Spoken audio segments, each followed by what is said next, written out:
Hey everybody, welcome back. Good to see you guys, and just get comfortable. We got a few more minutes until class. It's Tuesday, May the 12th, and this is for Critical Thinking at Orange Coast, our normal 12:45 to 2:10 p.m. group. Another important key meeting as we finish up notes on Chapter 9 and then get ready to transition into our final exam review session meetings at the next couple lectures. So anyway, thanks for being here. Feel free to say hi if you're already in the live stream. And in a few minutes, 12:45, we'll just go through these notes. Be right back. Hey Andy, hey Wesley, good to see you guys. I'll be right back here.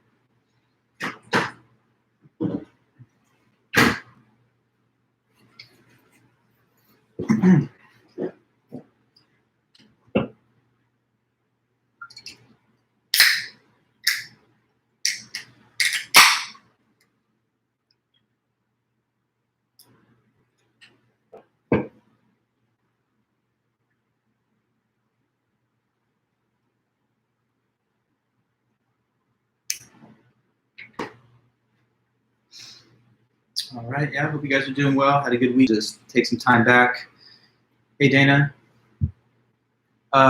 Yes, when did you send me a message? Was it today or yesterday? Just let me know, and then I can, I'll definitely look at it. But when was it sent?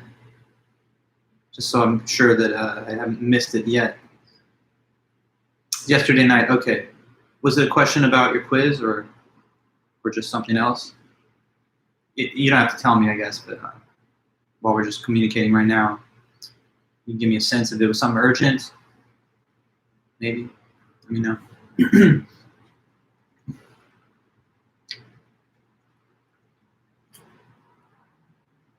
Is it about the homework or something? If it's something I can answer here in the live stream, I'm happy to do that. But if not, I'll just definitely go into the message. Okay, I'll check after the class. But if you feel comfortable, you can tell me here. Otherwise, hang in there and I'll check right after class. Cool. Just another minute or so and we'll be ready to go.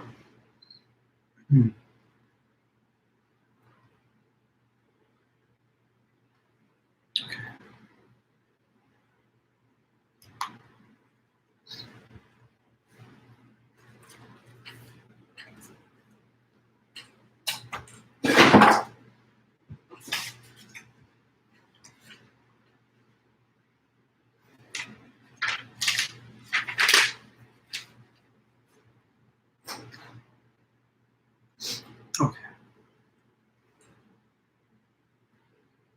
Well, it's pretty much 12:45, so I'm going to just get us underway. Thanks everybody for being here and hanging in there through a tough, long semester that we've all been enduring. But you guys are showing great strength, getting to the end and doing your work. So good job on that. But we have a little bit more business still that's unfinished. Basically, today is the last lecture where we're going to go over content from the book. We're finishing Chapter 9 in today's meeting. And then the next two classes after this, so Thursday the 14th and then next Tuesday the 19th. That's two review sessions that we will use to just go over in a comprehensive way the whole class. I'll give you guys a study guide for the material that happened after the midterm. We're going to use our original study guide for prior to the midterm one more time this Thursday, sometime later this week, Thursday or Friday. So you can start looking at it and that'll help you get prepared for the Tuesday Part 2 review session. Also, do not forget you have your final fourth homework that's due to me on Thursday before class time. So pretty much 48 hours from now, you should be already turning in your fourth homework, the one that's media critical analysis. Don't forget to do that. I would hate it if people made it this far in a class and then missed some important big assignment at the end right when we're almost done. So just make sure to turn that in. If you haven't yet started to do it, I would say try to get it in today or tomorrow, obviously, because Thursday's getting right up to the deadline. So that's it. What's left in this class? You have one quiz and one final. Sorry, I don't mean quiz. One homework and one final. So the homework that's due next class and the final that is next Thursday. As I told you guys over Canvas, I finished all the grading of the last quiz, the one that was on science. So students can feel free to email me and I'll be getting back to you. One thing I just want to let you know is that since I teach at some other schools too, in some cases they have got finals this week, and so like I'm managing that workload while we're doing our last couple weeks of class. So because I have finals coming in from them and a lot of urgent messages coming from them on a shorter deadline, I'm a little pressed with all of that. But I'm definitely going to commit to getting everyone a reply. If you sent me a message asking about your quiz or about your overall course grade, I'll definitely be replying to you before the next class. I'll try to get to them tonight. And worst case scenario, if I'm a little bit too bogged down with my other class duties, then I'll make sure first thing tomorrow morning that I get you your response. But in any case, anybody who sends a question about the quiz grade, their class grade, or any other thing, you're going to get a reply back from me. If not today, then for sure tomorrow. And we just go on from there. Okay, so just giving you some basic opening announcements to start the class today. If there's anything I say that you want me to repeat, or if there's some further information that I didn't mention, please let me know. As always, it's a good thing to interact in this little live stream, even though I know it's not full attendance. But if you have a question and it's on your mind, don't be shy, let me know, and I'm happy to help you, whether it's in the live stream or during emails that you will send later or whatever. Okay, so thanks again, everybody, and let's just go ahead then and finish up what we have to finish on Chapter 9. So Chapter 9 is the world of ethics. That's the last topic in our class. Ethics, which we've already talked about, is the study of morality and moral concepts. So it's the branch of philosophy that deals with things like right and wrong, good and bad, moral and immoral, how a person should act or how a person should not act. We talked about how there are these three major categories of action or behavior within ethics. Some actions are deemed morally impermissible, meaning they're wrong and they're not okay. Against that, there are actions that are morally permissible, meaning that they are okay and they're not wrong. And then actions that are morally obligatory, meaning that you must do them and it would actually be wrong not to do them. We also then discussed the topic of moral reasoning. When you're the moral judge and you make an individual decision about what you think is right or wrong, or about what you think someone or you yourself should or shouldn't do, that's moral reasoning. So sometimes we engage in that as we reflect on our own moral principles and other people's conduct and our own conduct. We talked about different types of values in ethics, that there are moral values versus non-moral values. Moral values being values that benefit you and other people and that are considered good in and of themselves for their own sake, even if they don't generate any kind of result that's positive. That's including things like justice, forgiveness, compassion. Non-moral values are more self-interested and thought of as a means to an end. So they're based on the pursuit of your own personal self-interest. And that has to do with like non-moral values like wealth, popularity, fame, or prestige. And the textbook just mentioned a fair point, which is that in a good human life that's fully well-rounded and fully satisfied, you would have a healthy mixture of both moral and non-moral values, stimulating and motivating your everyday choices. We talked about the conscience after that it's this kind of built-in natural source of knowledge about what's right and wrong, but that it can be nurtured or not nurtured, depending on the circumstances of your childhood and your upbringing. And then we talked about the moral sentiments, just emotions which alert us to moral situations. These kind of are disclosed to us by our conscience. Things like helper's high, the good feeling that comes from helping people, compassion, understanding and caring about what other people go through, moral outrage, when you see something unjust in the world and you become upset. Similar close cousin is resentment, when you are the direct victim of the unjust treatment, and therefore it's like moral outrage, but a little more personal because it's directed at you. Then we talked about the differences between guilt and shame, both negative feelings, but guilt is a bad feeling that comes from having committed a wrong, and shame comes from having transgressed a social norm, which is different than having done something wrong per se. And then the last thing I guess we talked about before we closed last Thursday were the different stages of moral development that were referenced by Lawrence Kohlberg, the Harvard psychologist. So he believed that people generally advance in 3 stages morally over their life. And the first stage he called the pre-conventional stage, where you think morality is just all about avoiding punishment for yourself. So it's a pretty superficial and shallow way of looking at morality, like it's just all about me and my desire to not get caught or to be held accountable. The second stage is conventional stage of moral development, where now you actually care a lot about what everybody thinks, and you just want to fit into the norms and conventions to be viewed positively by members of society, like judged as a good boy or a nice girl. So keeping up appearances and doing what's considered normal, that's the conventional stage of moral thinking. But the third stage is the highest one, which not everybody gets to even, and that's the post-conventional stage. That's supposed to be the point where you have realized that there are sort of universal moral principles which you can apply to your own and to other people's conduct, and that these moral principles that are supposed to be thought as universal can sometimes even differ from the standard or conventional view of society. Okay, now at that point we closed, and I was about to start talking to you about the next material, so now we're going to add some new notes. We said at the closing of last class that there are different types of moral theories, so that's what's next. What are different theories of morality? So moral theories are just attempts by philosophers to state wrong or not wrong. You'll learn that there are different theories of ethics. There are different approaches to what makes an action wrong. And we're going to try and learn a lot about some of the big major ethical theories that are out there. So first off, there are 2 types of ethical theory in the biggest picture. Some ethical theories are considered to be moral relativist theories, and some are considered to be moral universalist theories. So let's just put these ideas up here. 2 types of moral theory.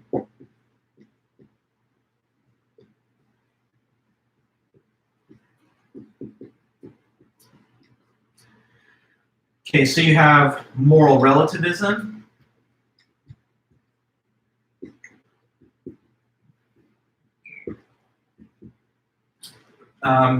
Contrasted with moral universalism.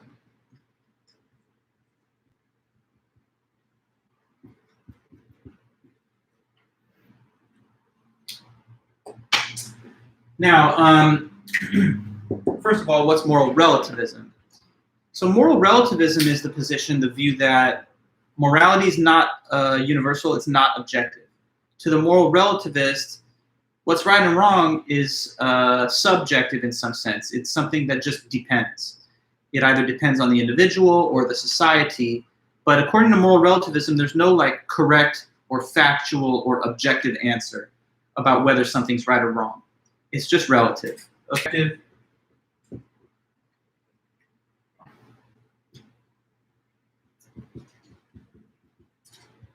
It is relative.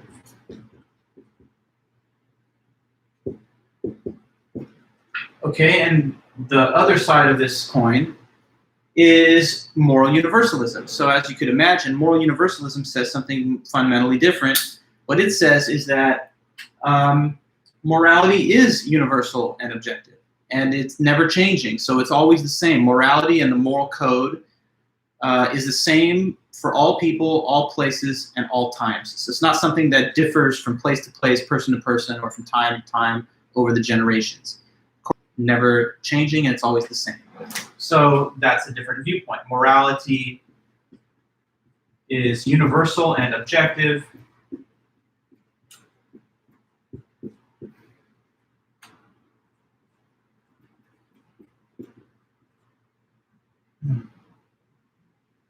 There is an objective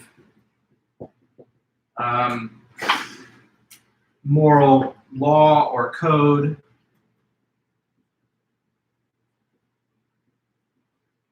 that is the same for all people, places, and times.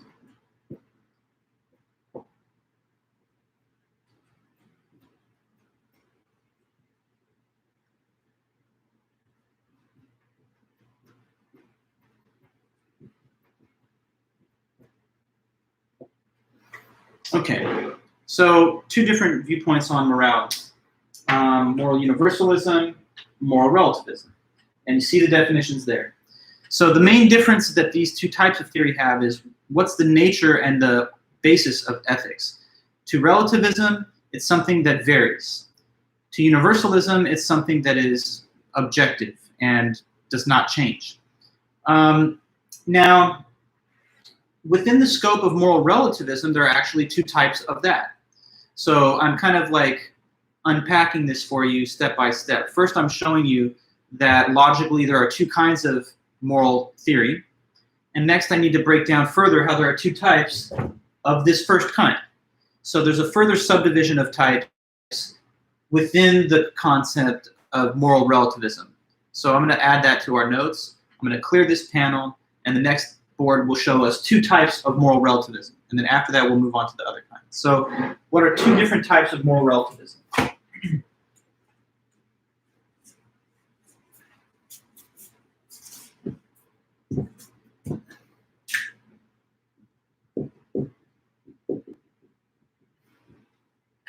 Okay. I'm going to check something really quick. Like, does this function right here? Let's see if the chat's working for everybody. Okay, yeah, that's my other account. I'm just mentioning, I just did that because I always keep the live chat open on my cell phone so that I can kind of like monitor as a viewer, not just as the person that's also giving the content, which allows me to kind of quickly go in there, and if someone was like trolling or whatever, I could block them. But I didn't see all the comments today. I guess there was like a glitch on the YouTube app on my phone, but I wanted to make sure that I was able to post comments, so that's why I added that. Anyways, okay, back to this. You guys all still here? Just making sure we're all together. I know it's a small group today for whatever reason. I guess it's lunch, it's late in the semester, and people have all kinds of things. Dana. One kind of moral relativism is what's called ethical subjectivism. Okay, so that's one of the two.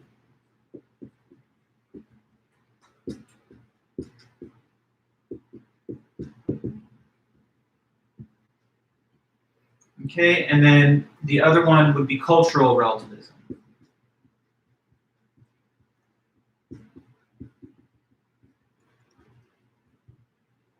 Okay, so first off, what is this so-called ethical subjectivism? What it says is that morality is just nothing other than personal opinion. So what's right and wrong, there's no fact about it. There's just individual subjective opinions on it. So that's the view here. Morality is nothing more than personal opinion.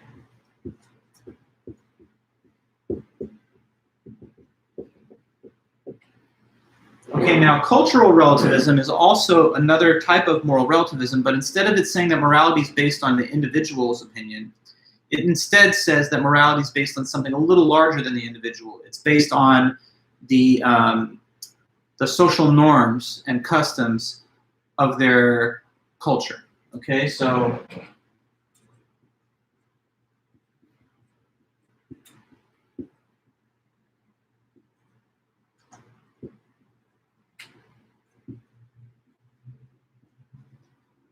the norms and customs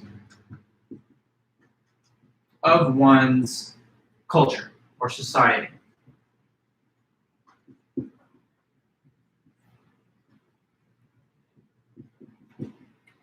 Okay, so ethical subjectivism and cultural relativism, little discussion right now. So first of all, ethical subjectivism, as you see, what it says is that morality and ethics, it's just individual personal opinion. There's nothing deeper to it than that. So first of all, why would this have any appeal? I think it has appeal because people notice that there's a lot of diversity of opinions that people have, right? Not everyone in the world is essentially on the same page when it comes to ethical beliefs and judgments. Is it wrong for a person to perform or to get an abortion? Some say, of course not. It's a woman's choice. The fetus isn't a person anyway. Other people would say, no, I mean, it's a human specimen, and it's therefore a person with a right to life, so it should not be aborted. Now, those are different opinions. one person saying it's wrong, the other person saying, no, it's not wrong. And you might say that because there are a lot of issues like that where people are of two different minds. One says the death penalty, that's fundamentally unjust. Another person says, no, that's actually the right way to treat a person who's committed a capital crime.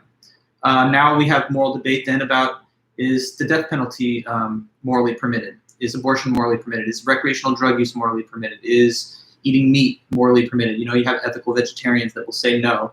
So when you see the fact that people disagree on moral questions and topics, that might make it seem like subjectivism is a good way to go, because it says you can both have your own opinion and no one is, like, so to speak, correct. It's like it's wrong it's relative to you, it's wrong, and relative to someone else, it's not. That might sound good because it might sound like giving everyone the tolerance that their view is acceptable or whatever. But there are certain definite problems with ethical subjectivism too.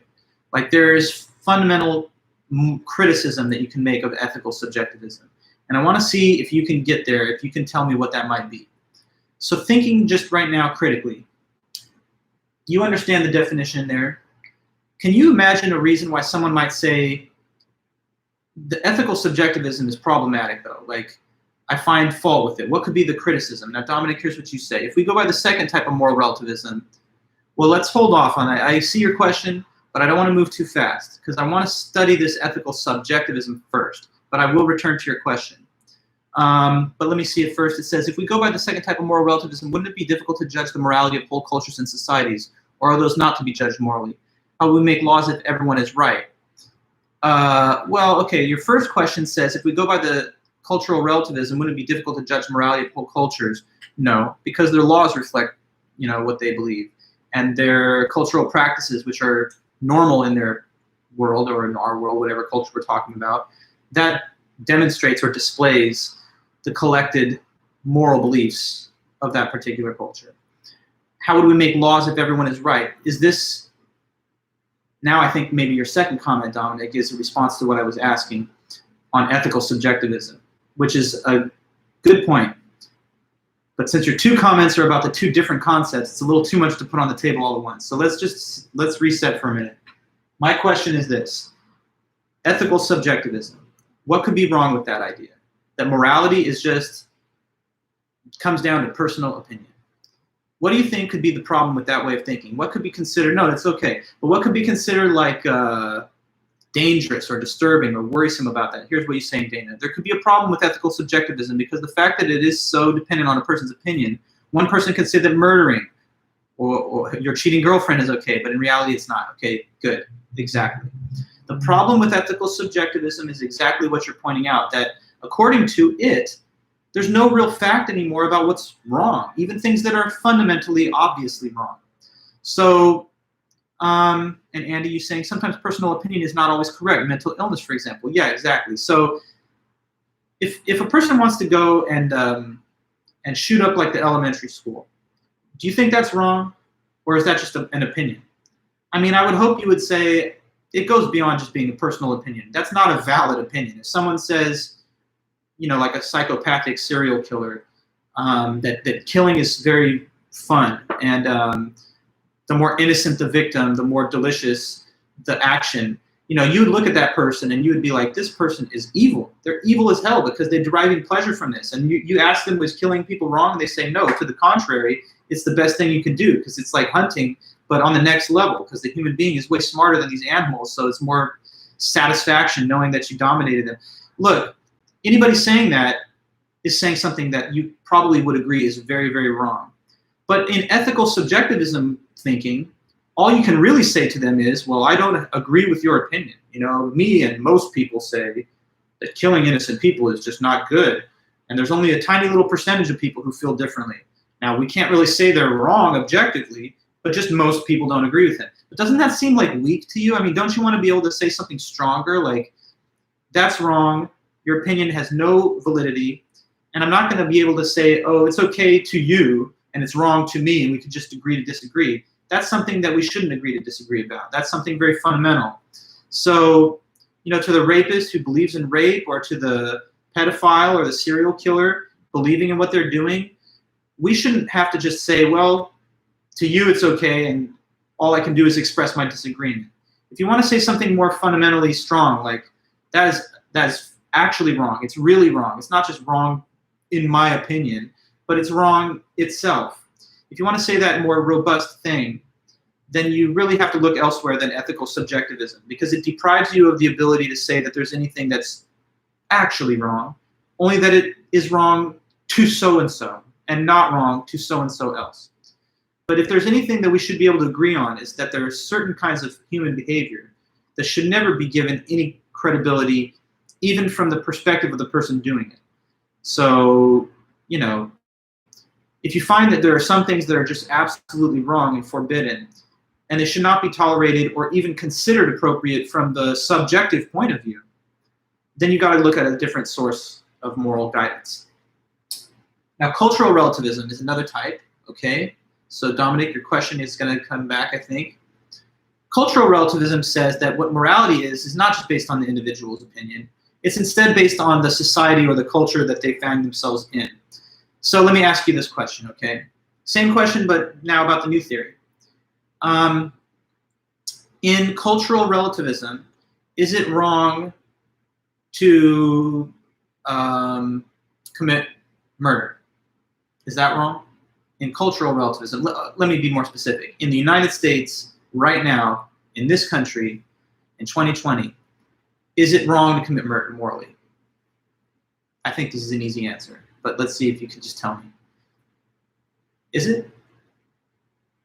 Current day United States. So say someone wants to go commit a murder. Is it wrong? Yes, okay? It is, because in our society, it's considered wrong. It's the subject matter of criminal punishment. So it's not like society of America, right, just tolerates that conduct and says, okay, well, people kill each other and it's none of our business. We just allow it to happen. No, I mean, there's courts of law. There are standards of conduct that we hold people accountable to. So yes, it's wrong. Now, that is a little better than ethical subjectivism in a way, because to ethical subjectivism, you can't even say that. You have to say, well, it depends on who. Are we talking about the serial killer? It's not wrong to them, but to the vast majority of society, it is. Now, in cultural relativism, even though, look, there are serial killers like among us right now. Sorry to say that, but it's true. But they're not doing anything that's okay according to cultural relativism, because they're living in a culture which reprimands that action, which rejects their conduct. So in ethical subjectivism, the individual might feel like, okay, well, as long as it's okay to me, then that's all that matters. In cultural relativism, if the society frowns on or disapproves of the conduct, then even if there are some deviant individuals in the culture, their judgment isn't granted any validity, because it's denied by the larger structure they're a part of. But there's still problems with cultural relativism, though, too, okay? There's still real problems with cultural relativism, and they're kind of similar in structure to the ethical subjectivist issues. So what could be the problem with cultural relativism? Can you think of it, or maybe I should help you think of it? Question, is it wrong to marry a child bride? Is it or is it not wrong to do that, according to cultural relativism? Okay, Dominic, you're already ahead of schedule with that, so I see that you're anticipating the kind of line of critique that we're going to state here. But yeah, is there cannibalism in some cultures in the world? Perhaps yes, or at least has been. I'm not a super careful student of global culture in a way, but we know it has existed. And so, can one say that cannibalism is wrong? Sorry, one moment. I have a box.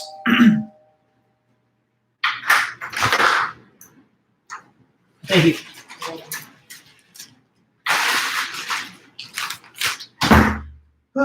Sorry, I just had some packages coming in from FedEx. I bought some like workout clothes and stuff. Anyway, that was the doorbell.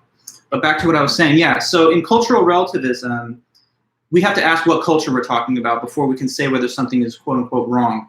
So like if there are cultures in the world where marriage to a child bride is an expected social behavior, which is a normal behavior, then in that culture it's not wrong. In our culture though, which creates legal penalties against that kind of action, it's wrong, and it's considered a pedophilic act, which is like morally disgusting and repugnant.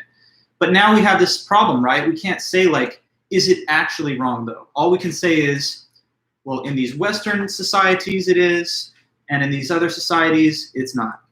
But don't you want to say something more powerful than that? Like, it's wrong, and when cultures practice that behavior, the whole culture is doing something wrong. If you want to make a cultural criticism of an entire society, which is a fair thing to do because there's like human sacrifice out there, child sacrifice, marriage to children. If you find those things to be wrong, period, and not just wrong to me and to my culture, then you'd have to look elsewhere than either cultural relativism or ethical subjectivism. And here, Andy, you say societal behaviors are culture specific. With true objectivity, you would have to accept that any particular culture has its own standards and rules. What do you mean? I mean, with true relativity, isn't that what you mean? Because if it's objectivity, on the objectivist view, the culture doesn't get to create the moral rules. They're somehow in the nature of things. They're not something that is socially conventional. They're lying deep in the nature of right and wrong itself. So Andy, I'm saying maybe you have a typo. With true objectivity, you would have to accept that any particular culture has its own standards and rules. If what you meant to say was with cultural relativity or relativism, you would have to accept that, then yes, that's true. And Dominic, you say, good. Dominic, you say objectively and universally, that is pedophilia. Only relative to that culture is that okay. Good.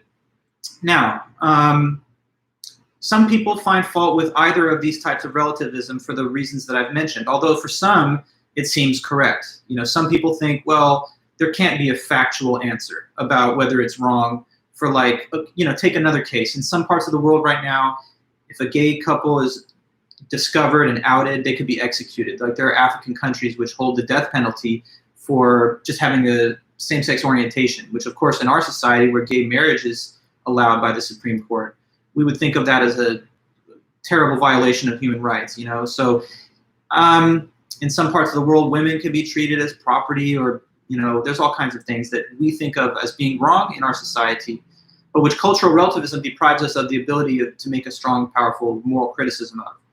The other issue with cultural relativism, and I'll just finish with this on that point, it also has difficulty explaining how cultural norms can even change. Okay, so just focus on our own culture and not other parts of the world. Is slavery wrong? Well, today, yes, because we fought the Civil War and we established the 14th Amendment, but it wasn't always that way. Of course, in early American history, slavery was the law and it was legally protected and considered normal. So what's the answer? Is it wrong? In cultural relativism, you get this bizarre answer. It wasn't wrong before the laws changed. But that makes no sense. If it wasn't wrong to begin with until the laws changed, then why did the change happen? It seems more correct to say it was always wrong, and people recognized that the laws which allowed it were themselves unjust, and that's why they worked to abolish that system. But if it only becomes wrong once you abolish it, then there's no reason to abolish it because it's not wrong in the first place. Okay? So the story of cultural change and progress usually involves people thinking that we're making progress towards a better future, but we can't really say why it was bad in the first place if that was normal at that time, you see? So there's all these different, I guess, possible problems with the versions of relativism that we've discussed. Not saying they don't have certain appeal. Definitely some people follow them and believe in them, but for the reasons I've mentioned, universalism is another option. And so let's go into some of that discussion next. So there are actually two different moral universalist theories that are mentioned in our book. And all I can really hope to do is really skim them and give you like the very basic details of them, because there's a lot there and it can be studied in a lot more detail than this. But anyway, yeah, we need to talk then about some powerful universalist moral theories. So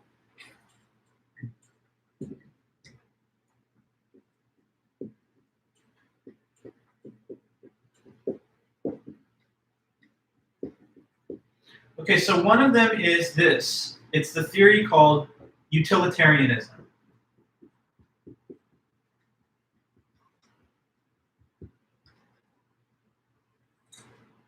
Okay, it's a big, fancy-looking word, but it says utilitarianism.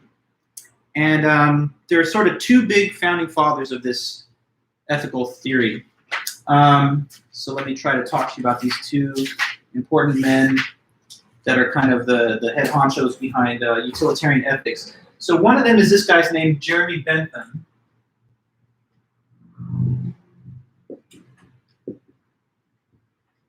Jeremy Bentham lived from, let me get his dates here, 1748 to 1832. And he was a British man who, was a professor and a philosopher, and he kind of formed the first discussions of utilitarian ethics during his life. But there's another guy who followed on after him, who I believe really kind of took the torch of utilitarian ethics much further and kind of made it much more clear and concrete. So the second kind of other big founding father is a man named John Stuart Mill.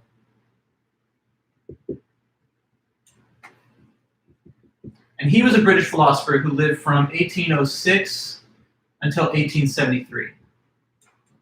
So 19th century British philosopher Mill. So whether you talk about Bentham or Mill, their names are both usually mentioned in discussions of utilitarian ethics. I like the work of John Stuart Mill a little better. I think it's a little bit more clear and well presented. So the idea of utilitarianism that I'm mostly talking to you guys about is the Mill version, but Bentham's version is also quite interesting. Just some words about the life of Mill. So you see he lived in the 19th century. He was a British philosopher and a political economist. And he also briefly served in the British Parliament, which is like the equivalent there of our Congress. So he was like a member of the government for a little while. And he had an interesting, different range of views on all kinds of topics. So for one, politically, he would be what we call today like a libertarian, meaning that he believed in limited government. He thought that the government and the state should have the least power that it could possibly have as long as it has enough necessary to maintain civil order, but no more than that. So he thought that the government shouldn't be able to overreach into private life, especially when private behavior doesn't affect anybody else. So things like gambling or drinking or using drugs or prostitution, those kind of actions which are either done by means of consent or are totally self-regarding and don't actually harm anyone else, those are the kind of things he would say the state should leave you alone and not interfere with your conduct.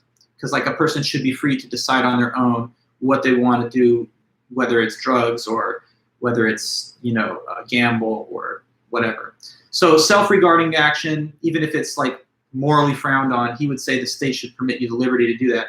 But at the same time, he also had a lot of progressive views. Like he thought that like women should be allowed to vote everywhere in the world, even though during his life, for example, in the United States, women couldn't vote until 1920, that slavery should be globally abolished. And so he had an interesting range of different views. But the thing that he's probably the most well known for is his development of this ethical theory there, utilitarianism. So I'm going to now just tell you some basic facts about utilitarian ethics. Here's how it goes, and here's its main principle.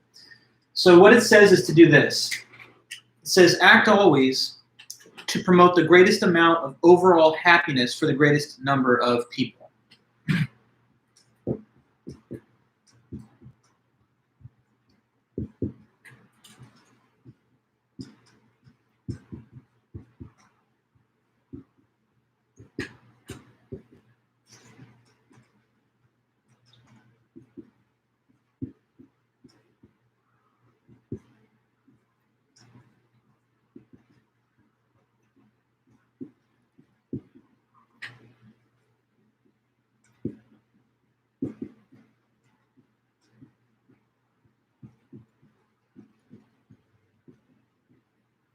Okay, so that's what you're supposed to do. Greatest amount of overall happiness for the greatest number of people.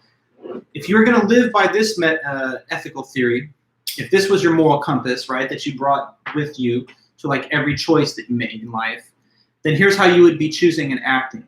You'd always be trying to do whichever action would lead to the most overall happiness for all affected. So like whenever you have options in life and you're trying to say, which one should I do, which one's right, if it was like 4 choices, A, B, C, and D, the utilitarian would say, do this. Try and make an estimate of how much total happiness would come from each of the options. And whichever one would create the most, that's the one that you're morally obligated to do. And the others that create less, they are by comparison wrong and impermissible. Okay, so like you'd always be trying to make the right action in accordance with what would generate most total happiness. The word happiness, as utilitarians use it, is a synonym for a pleasure, or they also sometimes use the word utility, hence the title. So in utilitarian thinking, your goal, if you want to do the right thing and be ethical, is to always act in the way that's going to generate the most overall happiness for the maximum number of people. So it's kind of consequence-based. It's based on results. It says, do the action that will produce the best results in terms of how much overall happiness it creates in this world. To the utilitarian, happiness and pleasure, which is the same kind of, it's what we're already pursuing. Each one of us is out here in life seeking our own individual happiness. That's why you're doing everything that you're doing. Even the fact that you're watching this lecture right now. Maybe the study doesn't make you too happy. Maybe being evaluated and graded doesn't make you too happy, but why would you even take a class like this if you didn't think that something that results from it is going to lead to your greater happiness later in the future? Certainly you wouldn't do anything or get out of bed in the morning if you thought that the action that it would lead to would diminish your happiness. So I'm thinking you probably believe that if you end up getting this transfer and degree and career, then you'll look back and say, I was glad that I went through all that because now I'm happy, and that's the motivation I had. I was pursuing personal happiness. So the utilitarian just takes your personal pursuit of happiness and tries to transform it into a larger goal. Make the happiness in general of all affected by your actions the basis for your moral decisions. Now, Andy, here's what you say. Is that happiness relative to the people or society, regardless of whether something is right or wrong? Or is that right and wrong contingent upon the happiness of the people? Good question. And let me look at another comment before I return to it. Dominic, you saying, don't some people's happiness conflict with each other, though? Yes, but the utilitarian says you have to take account of that. If what I like harms you, then the loss of your happiness, it's like an equation. It's not going to pay out that much in total terms because your negative loss of happiness compensates for my gain in happiness. So like if I'm happy by punching some people in the face, then the pain and the injury that they have to suffer from cancels out the value of my pleasure. In fact, it's going to overcompensate for it, because if I feel pleasure for like 2 seconds from punching somebody, they're going to have to deal with the injury for like a week or more, depending on how hard that I punched them. So that's a greater loss of total happiness than the little amount which I gained in that case. So no, utilitarian ethics wouldn't generally justify you in doing things that are harmful to others, because the harm which occurs to them is part of the calculus, you see? But that's a very good question. Now, Andy, you say, is the happiness relative to the utility monster concept? Okay, good, Charlie. Yeah, I see you've stuck into both of the lectures. We could talk about the utility monster. That's a problem for utilitarianism. But I'll wait for a moment before I mention what it is, because I want to go through the example of the pizza toppings first. So, Andy, your question, is the happiness relative to the people or society regardless of whether something is right or wrong? I think I know what you mean. Like, can anything be done as long as it promotes the most overall happiness? For better or worse, utilitarianism kind of says, yeah, actually. As long as the action generates more total happiness than any alternative would, then whatever the action is, even if it looks unsavory or something on the surface, it's the right thing to do. Like, so I don't know. Let's hold on that thought. It's a very good question, and I want to return to it. And Charlie, your point about utility monster, we'll get into this, I think, too. Okay, so yeah, act always to promote the greatest amount of overall happiness for the greatest number of people. Let me try to walk you guys through like an actual situation in life where this theory could be applied and where you can sort of see how it could actually function in that kind of case. Okay, so I'm going to draw a little graph here on the board. And I just want you to put the same kind of little graph in your notes. So what we have here is just a box. And I'm going to place 4 vertical lines going down. Well, there's 3 to create 4 columns. And then we're going to cross that with 4 horizontal rows. So now we have a grid containing 16 boxes there. And inside of the grid, we have some information that we're going to supply. But first of all, I need 4 of you guys to help me get through this little example. So I simply need the name of 4 people that are here in this room. It doesn't require you to really do anything except to tell me what you think about different types of pizza. And so it's nothing big. But I would love the volunteers to just step right up so I can just get this part done. So who's okay with that? Give me your name, and once you say so, I'll put that name here. 4 names, 1 to the left of each of the 4 horizontal rows. Okay, Andy, good. So you're 1. But I need 3 more. Okay, Dana. And then, who else? Let me get 2 more. Just need 2 more. I don't need everybody, but I need 2 more. So it's diffusion of responsibility time. You're waiting for someone else, but you should just be taking the initiative. So who's next? Okay, Robert. And then, just need 1 more.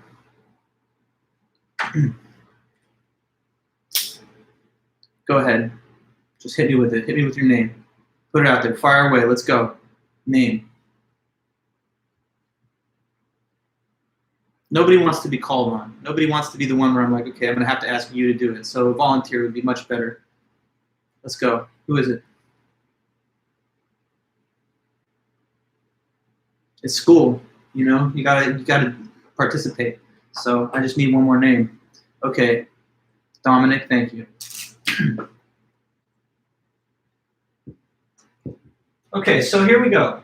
We have 4 names from 4 students in this class. Andy, Dana, Robert, Dominic. Now I want you guys to all, of course, maintain that you're viewing this. Don't go away from the computer because I need you to help me for a minute anyway as we get through this. Now here at the top, there's 4 vertical columns, right? 4 horizontal rows, 4 vertical columns. In these 4 vertical columns, I'm going to put 4 items of information at the top of each. And what they're each going to be is a different type of pizza option. Okay, so you guys, I'm sure you've all had pizza. If you haven't, it's good stuff and you should try it. But for real though, what's one type of pizza that everyone's heard of? A popular, common pizza option. Who could tell me one of those? First thing that pops in your head, pizza, topping. What is it?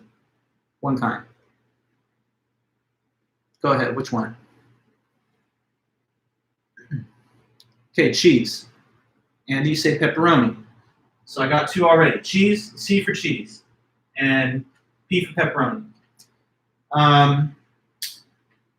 What else? Sausage, anchovies. Okay, I see those 2. So let's put them here. Anchovies, sausage. So these 4 letters there, they stand for each different type of the pizza. Cheese, C, pepperoni, P, anchovy, A, sausage, S. Now, look how each box in the grid connects a name to a pizza topping. So like this box would be like Robert pineapple. This box would be like Andy sausage, okay? Now, what I'm going to put in each of the boxes is a number. And the number is going to just be between 0 and 50, okay? And that range of 0 to 50, what it means is the amount of happiness or pleasure that that person would receive if this was the choice of pizza topping that was made, okay? So like, it may seem a little arbitrary, and perhaps it is, to associate numeric values with an amount of happiness, like pleasure points, 30 versus 20, you know, but we're gonna have to use something to structure our thinking. So for the 4 names here, for you 4 guys, Andy, Dana, Robert, Dominic, I want you to look at those 4 types of pizza, right? And I want you to basically think of like what your score would be. You know how everyone's like 10 of 10 would eat, or 8 of 10, but we're not going 0 to 10. We're going 0 through 50. And the number that you're gonna give me in each case, you're gonna give me 4 numbers. 1 for cheese, 1 for pepperoni, 1 for anchovy, 1 for sausage. And what it should reflect is the amount of enjoyment, happiness, or pleasure, whatever you want to call it, that you would get if that was the choice. So like, for example, if you love anchovy and you like it twice as much as sausage, then that should show out in the number. Like it should be in that case, like if you really love anchovy and you say 40, and sausage you don't like to the same extent, only half as much, then that should be like a 20, okay? So Andy, you're already ahead of the game and you're giving me your full breakdown. So let's write down what you're giving me. That's right. So starting with cheese, you say 30. That's a good amount of pleasure. It's a little bit above the middle average number. Pepperoni, 20. A little less than cheese. So I guess you'd prefer cheese if you had to pick. Anchovies for you is nothing. I guess you just don't enjoy it at all. For you, maybe it's even gross. Little salty fish in your pizza. Okay, and then sausage, you said to me 50. That's okay, so you're a sausage fan. Lover of the sausage topping pizza. Okay, good. So that's Andy. Now next, Dana, okay, here you are. I'm gonna put you there because you're second in the list. So cheese, 0. Not a fan of cheese pizza. Wow, okay. It's pretty basic pizza, but everyone's got their different preferences. So good. Pepperoni, 40. Seems like much more preferred for you. And then if it comes to anchovies, once again, pretty low, 10. You'll eat it, I guess, and enjoy it a little bit, but it's maybe you enjoy it more than cheese, but not one of your favorites overall. And then sausage for you is also 50. Sausage, okay. So next it's Robert. Robert, you're telling me cheese is 10. Okay, not bad. I mean, it's not your favorite, I guess. And then pepperoni is pretty high on the scale for you, 45. Okay, good. And then some anchovy, you're telling me 0. No pleasure there. Finally, getting the sausage, and well, you say, again, 50. So, conspiracy? What are you guys doing over here with sausage? But, okay, fine. And then finally, Dominic, cheese, 0. Pepperoni, 40. Now we get to the anchovy lover. And you know what? I'm a fan of anchovy too, so I can relate to that, Dominic. And then for you, sausage is 30. Okay, now good.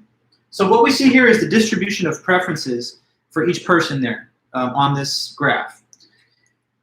In life, we all know that not everyone's exactly the same, right? Like our preferences or what pleases us is not always the same as what pleases the next man or woman. You know, like my favorite topping on pizza might be something you find disgusting or vice versa. And that's okay because we're all different individuals that are unique. But in this case, what we're showing by means of the graph is the displayed preferences in this case. So for us to be good utilitarians next and make the so-called right moral choice, what should we do? We have to now do a little math. I'll give you a hint. What's the mathematical operation we have to do to figure out what's the good choice here morally? Who could tell me that? If you just use a little common sense, it'll come out, I'm sure. We got to figure out how to make this choice now because we can only pick one of the toppings for the whole group. This is like a little dinner party. So we got to add up the columns. Exactly, Andy, yes. We have to add the 4 columns and we will get 4 totals here at the bottom. And what will that total number represent? It'll represent the total amount of happiness that that choice would generate if it was actually made. Well, you say get the average, Dana, but it's more about the total itself. It's not so much the average, but I guess it's kind of something that you could do the math either way. But okay, let's do our addition. So 30 and 10, that's easy. That's 40. 20, 40, 60, 105, 145. Okay, now here, 60. And then finally sausage, 50, 50, 150, 180. Okay. So we got a clear winner here. If this group of 4 people is ordering pizza, and they're thinking utilitarian style, like morally, then what's the morally obligatory choice? Now you could just tell me simply. The right thing to do here, to a utilitarian anyway, is to make the pick, to make which call? It's to choose one of these toppings. Which one? Sausage, exactly. Why is that? Well, it's because this choice dominates the other ones in terms of how much total pleasure that it generates, okay? So if you went with any of the other choices, these would be considered morally impermissible by means of this theory because these other toppings fail to generate as much yield of overall pleasure as this one does. So this choice is the optimific choice, as they sometimes say. It's the one that optimizes the most overall pleasure or utility for the people affected. So that's what a utilitarian would say to do. Choose whatever choice in whatever situation you're in, not just in this artificial one, but in any situation you ever find yourself in. If you could look at the different possible actions, you have options, and then you could find out somehow which one is likeliest to create the most total pleasure, then that would be your right choice to make. And so if you lived life according to this principle, then you would bring this type of decision-making procedure to every choice. What I chose here was a pretty basic and everyday decision, choosing pizza toppings. That's not exactly life and death, but if you are a utilitarian, you'd make even every decision all the way up to and including life and death decisions based on a utilitarian calculus. Suppose you were a doctor, right? And this coronavirus epidemic overwhelms the hospital, and you have patients coming into you. And your decision is, who do I give care to first, right? Well, there might be people that are very close to death, but that are beyond being saved. So they're like a lost cause. And then you have another group of people who are more moderately sick, but likelier to actually survive. You might have to make a very tough-minded decision about how to ration out your scarcely available medical attention and resources to generate the maximum amount of lives saved. And that's kind of called triage as a medical policy. Sometimes it's a wartime policy that's used on the battlefield. If you're a legislator and there's a bill that comes before your desk, and now your question is, do I vote yes or no on the bill? If you're utilitarian in your thinking as the legislator, you would try to contemplate the two possible outcomes, one where the bill is passed, one where the bill is defeated. And you'd have to then estimate how much overall happiness would be the result of these two possibilities. And whichever one would create more, the defeat or the passage of the bill, you'd vote in accordance with that judgment. So life and death decisions and little everyday trivial decisions can all be made under the same rubric of utilitarian ethics. The thing about it, though, is there are certain criticisms that are fair of utilitarianism. So there are some powerful reasons to find fault with it, and I want to see if you can figure out at least one of those reasons. One of the big reasons is that, well, no action is totally, absolutely forbidden by the theory, as long as it creates the most utility. And I guess that kind of takes us back to your earlier comment, Andy, where you asked, does it matter if the action's right or wrong or not? So in technical terms, the utilitarian would define such actions as right as long as they generate the most utility. But a lot of our moral common sense would find fault with a lot of those outcomes. So say, for example, that there were 5 healthy, well, no, sorry, getting it wrong. Say there were 5 sick people, each of them dying from a different type of failing organ, but an organ transplant would save their life, okay? Now, suppose that although all 5 of them are dying, there's no available donor. But there's this one homeless guy who's living happy and healthy, but he's just kind of not a productive member of society, and he doesn't have any loved ones or any contribution. What if they, say, went to Skid Row, murdered this homeless person, and just stole their organs to give to the 5 productive members of society with bigger families? You know, would that be wrong? Of course I would say that's wrong, but the utilitarian has a hard time saying why, because the action that you do preserves 5 lives at the cost of 1. And if you fail to take the action, you preserve 1 life, but 5 perish, which is less overall survival, which is less total happiness. So at what point then does the utilitarian say, well, we've got to have some limits here? I mean, promote happiness, but not at the expense of everything. I can imagine other problems. If the utilitarian ethics is what we think is correct, then why shouldn't I just be like Robin Hood, stealing from the rich who don't even really need the money and maybe don't benefit much from it, and then flip that over to the poor who are going to have like their lives maybe even saved in some cases through the stealing of the funds? What if I take money from a very wealthy person who's just going to spend it on like a gold-plated toilet, and I donate it to, you know, cancer research or something and save a bunch of lives with the same amount of money? You might argue that in a utilitarian sense, that's more total happiness. But what? I mean, now there's no private property, and now there's no order. So I'm just telling you there are fair bases to criticize utilitarianism. When we dropped atomic bombs on Japan, the United States in World War II after Pearl Harbor, most, I think, Americans then and now think that it was a justified act, but there are some bases for moral criticism. Nonetheless, a utilitarian could say, well, that was the right action because, for example, if we didn't drop those weapons, then maybe the war itself would have continued for an indefinitely longer time period, and it would have perhaps necessitated a conventional ground invasion by troops, which might have amounted to more deaths on both sides in the end than the highly destructive event of dropping the bombs and ending the war right away. So, you know, utilitarian decision-making can be very tough. It can say, well, here's a necessary evil that is better than the alternative. And in a utilitarian mind, you ought to do that thing, because not doing it creates an even worse outcome from the point of view of human happiness. And then the other problem, I guess, Charlie, I don't even know if you're still here, but you mentioned the topic of a utility monster. That's like a kind of interesting objection to utilitarianism too. Here in this situation that we have, I don't know, suppose that we had this situation like this.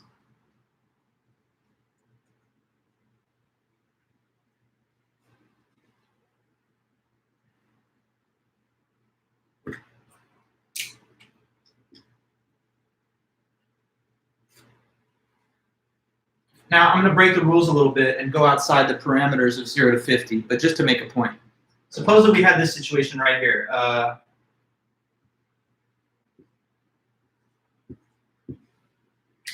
Is that legible? Hopefully so. So what I have here is 181, and then everyone else is 0. Now, in that scenario, what's the right action? Anchovy. But do you see a problem with this graph? Now it's anchovy because it creates the most total utility, but it's only because of Andy. It's just because Andy's obsessed with anchovy to such a degree that he's like ecstatic and like he's in a state of bliss, ecstasy, euphoria. You know, he's like freaking out happy because of anchovy, right? So it's like, I mean, I don't even know how to explain this type of euphoric state. But yeah, like, okay, now in that case, his happiness and pleasure is so overwhelming when it comes to this option that it just dominates the situation, even though everybody else has no interest in it at all. Now that is when Andy becomes the quote-unquote utility monster. This is a technical term used by people who've discussed these theories. The utility monster is the theoretical possibility that a minority or even one person in a situation can outweigh the preferences of everybody else, so that although you get the most pleasure, it's not the most equitable distribution of the pleasure.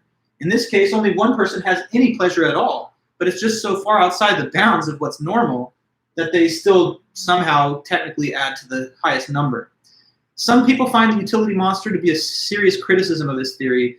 Other people think that it's such a rare occurrence and that maybe sometimes it actually makes sense. Like, I don't know if you've ever gone to see a film with like a little young child that's obsessed with some like children's movie, and for you, you'd rather see a more like mature movie. And maybe you're with a party of like 3 or 4 people and the kid's only one of them. But because they've been so obsessed waiting for this thing, like just seeing the overwhelming outpouring of joy they get from it is going to be better for everybody in a sense than everyone having a more moderate level of happiness with regard to a film that satisfies more of the people present.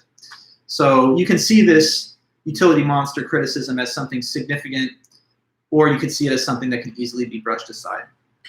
Okay, now, I wanted to just briefly touch on the other major rival to utilitarianism in the moral universalist way of thinking about ethics, and that would be Kantian ethics. So this is a different ethical system which comes to us from this man, Immanuel Kant.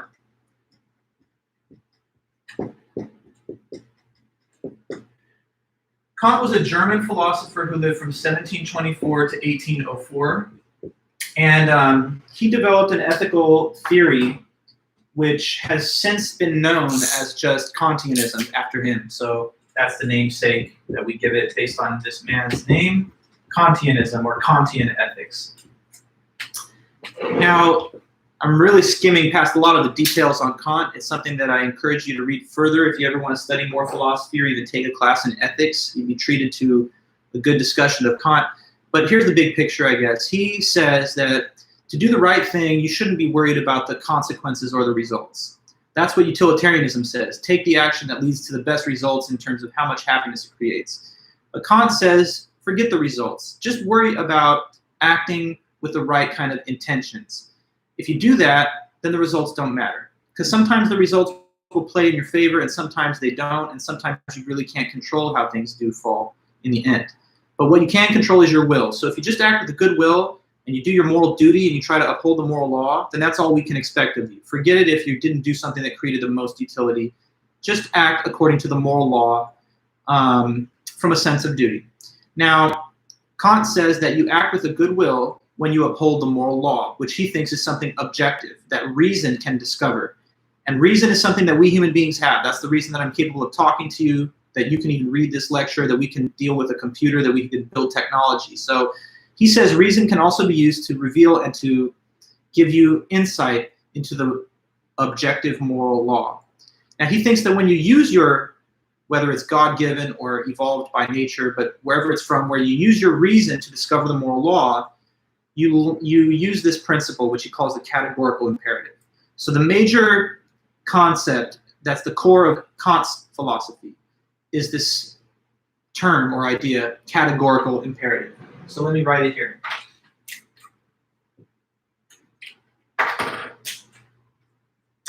The categorical imperative.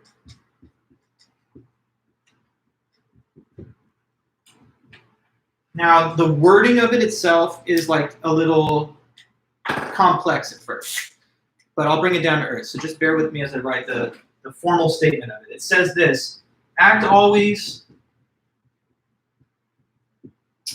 so that the maxim which describes your action could be willed to be a universal law.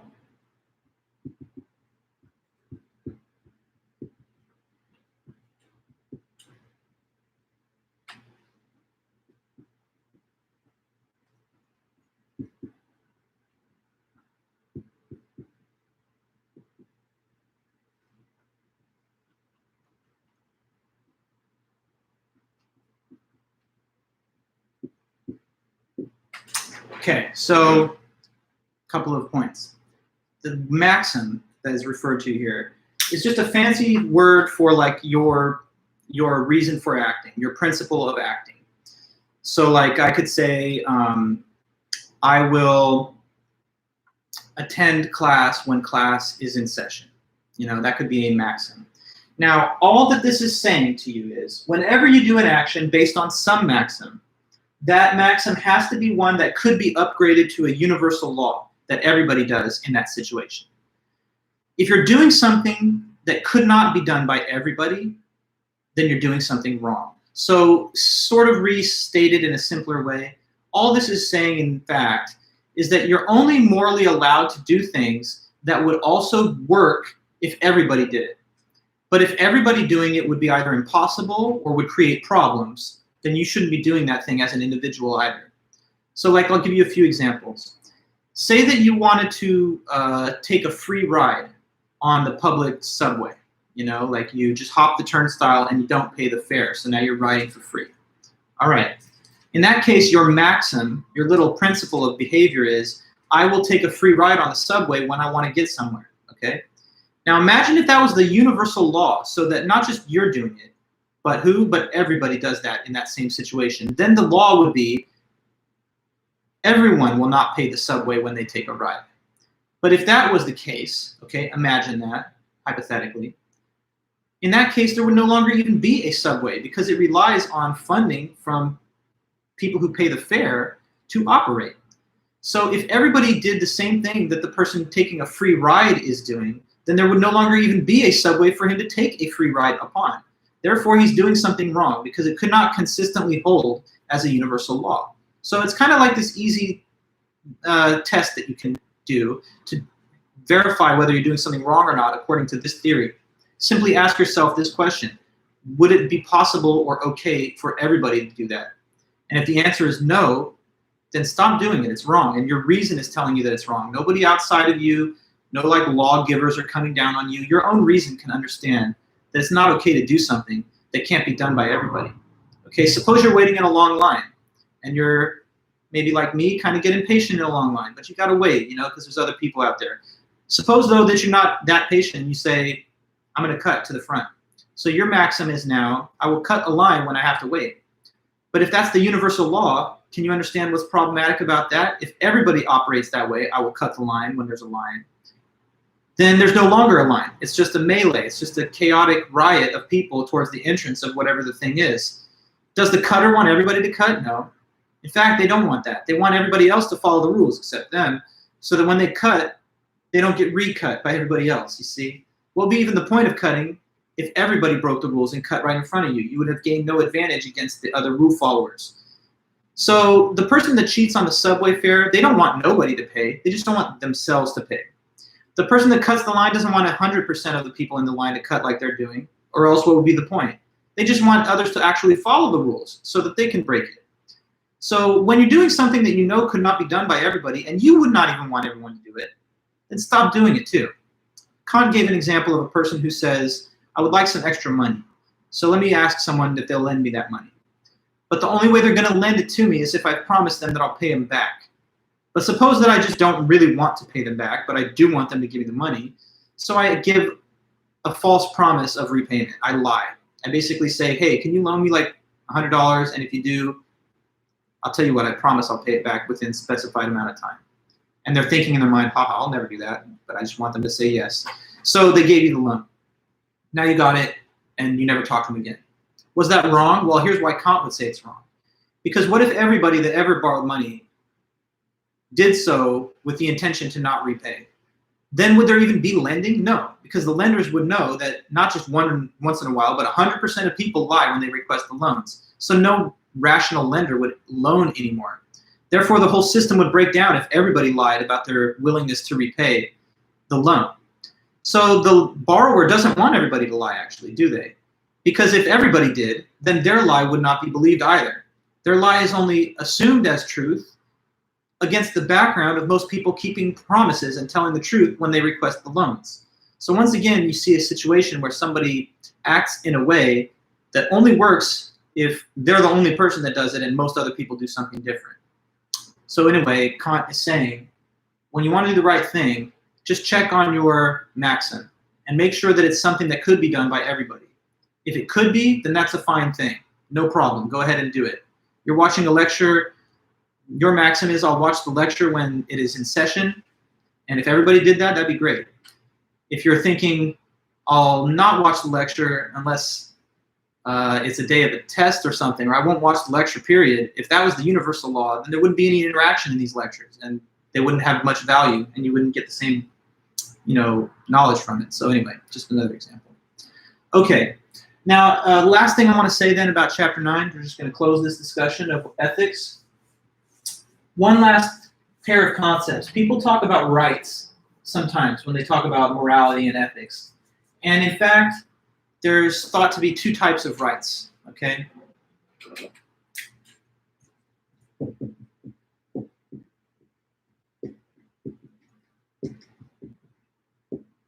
Liberty rights and welfare rights.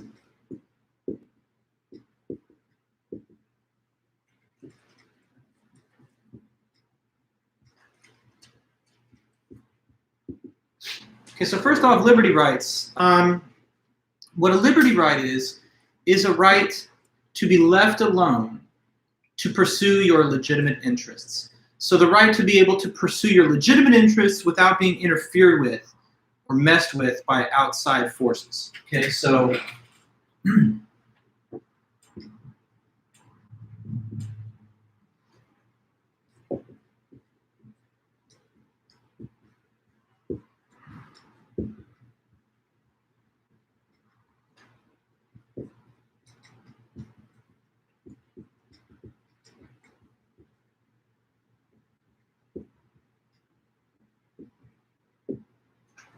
okay.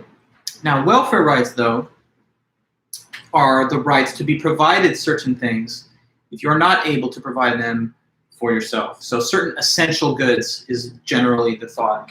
So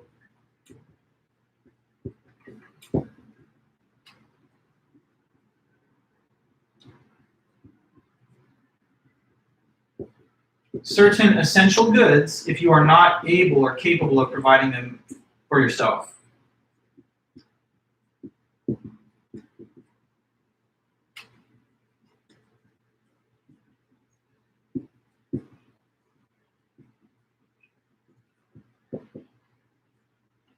For yourself. Okay, so allow me to now explain a little bit. The first kind, the liberty rights. Those are the rights not to be given anything, but the right to basically be left alone to pursue some legitimate interest that you have. So they're the right to be free instead of being controlled or stopped as you do things that you have a legitimate interest in doing. So that means people shouldn't be able to stop you or interfere with your conduct. Your liberty right is respected when nobody prevents you from doing things that you're free to do, okay? Welfare rights, though, are a little different because they require the provision of things if you are not otherwise capable of getting them for yourself. So these are sometimes called positive rights because they involve giving things. And these are sometimes called negative rights because they involve withholding on interference. So to have these rights respected, people basically got to leave you alone to do things that you're entitled to do. And to have these rights respected, if necessary, that would mean that you'd be able to be provided with certain things when and if you're not able to provide these essential things for yourself.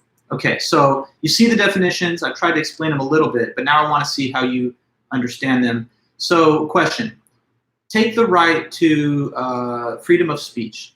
Which of the two kinds do you think that would be? Liberty or welfare right? Freedom of speech. Which kind of right is that? Since I have a right to free speech, is it a liberty right or is it a welfare right? Which one is that? You should be able to make a quick, I think, conclusion on this.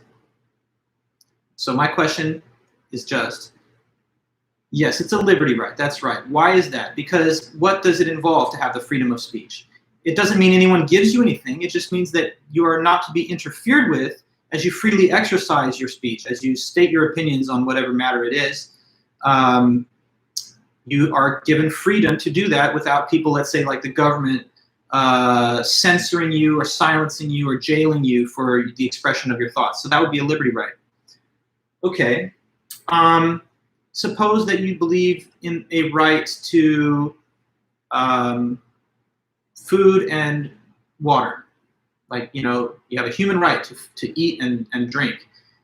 If that is true, which kind of right would this be among our two different possibilities? The right to food and water.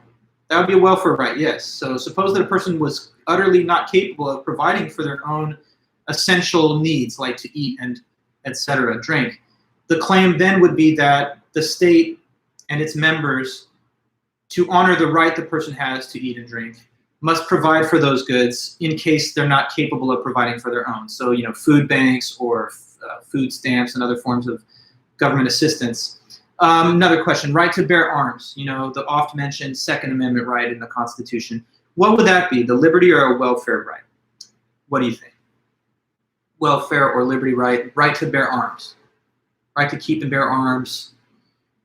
What do they say in Second Amendment? Well-organized militia being necessary, blah, blah, blah. Right for the people to keep and bear arms should not be infringed. That would be a liberty right. Okay, yes, because it doesn't mean you're issued a gun by the government. It means instead that should you choose to possess one, then the government may not interfere with the exercise of that legitimate interest by means of like taking it away or standing in the way of your Second Amendment right. If you have a right to health care, which some believe exists, right? If you have a right to have health care, what would that be? A welfare right or a liberty right? Just, you know, one more example, and then I guess I'll move on from that. Right to health care, anybody? You know, human right to have health care, some say. If that's true, it would be a welfare right, because having health care doesn't mean people leave you alone. It means instead, if you're not otherwise able to secure health care through like an employer or something, maybe now it's the job of society and its members to provide for those that cannot otherwise provide on their own. So we could go on and on, you know, right to freedom of religion. That would be a liberty right. It just means people are not to interfere with the free exercise of your religion. Right to life even, that would be a liberty right, because it just means people are to not kill you, to interfere with the ongoing enjoyment of your existence. And we could go on about the concept of welfare rights. Your right to an education, I would say, it definitely falls in the second category of welfare rights. What it means is that if you're not otherwise able to like secure the means to provide for like private schooling or whatever, then society gives a public funding mechanism for at least your K through 12 education. So rights are important. We have to have certain things that we can count on as members of society. Some people debate the ultimate origin of rights. Are they God-given? Are they something natural? Or are they just invented by human governments and people? I think the most robust view of it is that they're somehow natural to the human condition, that governments just recognize your rights, that they're somehow given by God and that they can't be taken away. That's what the Declaration of Independence says anyway. So that's kind of rooted deeply in the American legal and moral tradition. But anyways, there are the different types of rights, both important but serving different purposes. These are rights which indicate that you should be left alone to do those things that you're free to do. So don't tread on me, kind of don't interfere with my liberty as I, whatever, practice my religion, say what I want, purchase or own a certain firearm. Welfare rights are rights to be provided goods that are essential for life and survival if you're not otherwise capable of securing them on your own. So I don't know, if you have a right to, let's say, security, that would be, I think, a welfare right perhaps, because the government provides for police and military. So of course you're free to have a personal firearm, but we don't say that you're obligated to defend yourself against a foreign invasion. We have definitely established agencies and institutions for that. So that could be seen in the same kind of way. Okay, so last thing, definitely last thing, is just this word virtue. Some people think that the whole world of ethics is something that revolves around what are called virtues. So what is a virtue? A virtue is just a positive, a desirable character trait.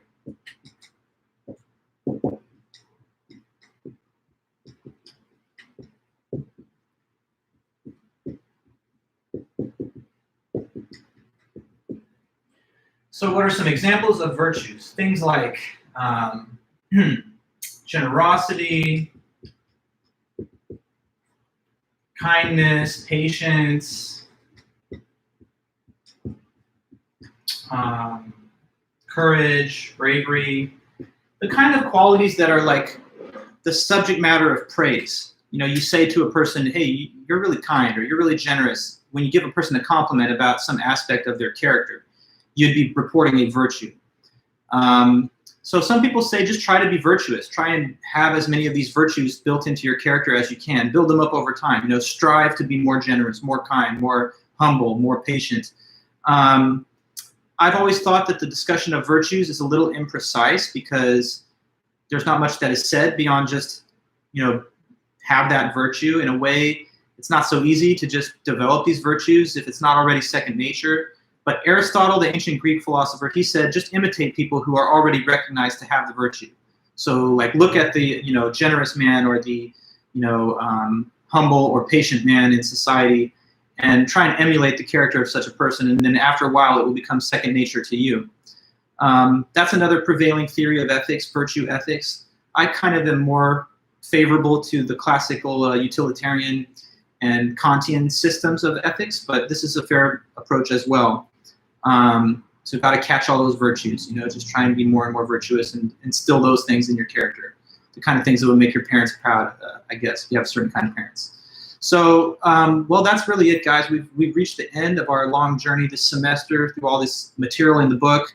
So I have nothing more to really teach you except to try and help you review the notes and stuff for the final. So be back on Thursday and next Tuesday, and we will cover all the material that we have to cover. Thursday, coming up this week, we're just going to do the first half of the class. So we'll use that review sheet that I distributed before the midterm, and we'll go over it one more time. And then I'll give you guys a new one for everything after the midterm up till now. I'll send that Thursday or Friday, and we'll use that for Tuesday. Other than that, just remember that your homework is due Thursday, and if you've sent me any messages and you're looking for my reply, I've noticed your message, and I'll definitely be getting to it. I just have kind of a wave of incoming emails and stuff from some other schools too. So no later than tomorrow, I'll get back to you. Andy, question on the homework. What is that? That's good. Let me know. What is your question? I want to make sure I get it, so just let me know.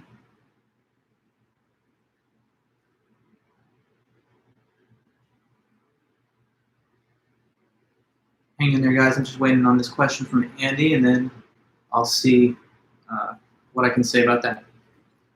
Okay, so do you want us to timestamp the segments as they begin in the 30-minute newscast?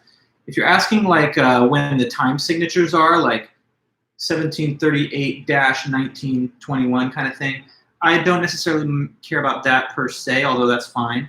The only thing that I'm strictly requiring is that there be some indicator of the total time spent during that that story that was aired. So no, I didn't mean by time of day. I just meant by duration in minutes and seconds. So like in a given story, if it was like Trump addresses the media on coronavirus, 1 minute, 32 seconds.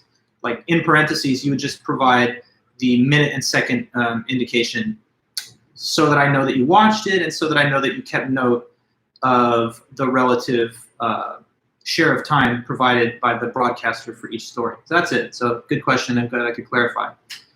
All right, so then everybody, thanks so much. It's good to hear from you guys again. We're getting close to the end, but we're not done yet. So hang in there. Make sure to submit your last homework, be at our review sessions, and I'll be just in touch with everybody through email and at the next live stream too. All right, guys. So till then, have a great day and take care. I'll see you guys soon. Bye-bye.